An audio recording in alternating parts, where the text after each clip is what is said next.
मैं 35 साल तक भिक्षा मांग करके खाया हूं। मैं 35 साल तक भिक्षा मांग करके खाया हूं।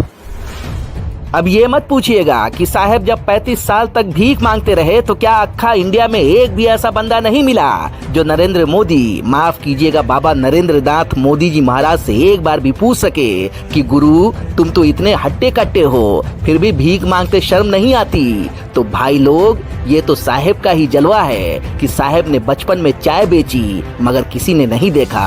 साहेब ने स्कूल में पढ़ाई की मगर कोई क्लासमेट, कोई बैचमेट और कोई स्कूल फ्रेंड सामने नहीं आया। साहेब ने कॉलेज में पढ़ाई की मगर कोई टीचर सामने नहीं आया जो बात कर सके कि उसने साहेब को पढ़ाया है। सोचिए 1992 में साहेब 42 साल की उम्र में आडवाणी के रथ पर दिखे थे। तब आडवाणी जी सांसद थे। जाहिर है तब आडवाणी जी इनसे भीख मंगवा के अपना खर्च तो चलाते नहीं रहे होंगे। मतलब ये हुआ कि साहेब उससे पहले ही भीख मांगते रहे होंगे। साहेब ने कहा 35 साल भीख मांगे, मतलब 42 में से 35 साल निकाल दें तो बचे 7 साल, यानी साहेब 7 साल की उम्र से भीख मांगना शुरू कर चुके थे। इस निष्कर्ष के बाद कई अहम सवाल उठते हैं।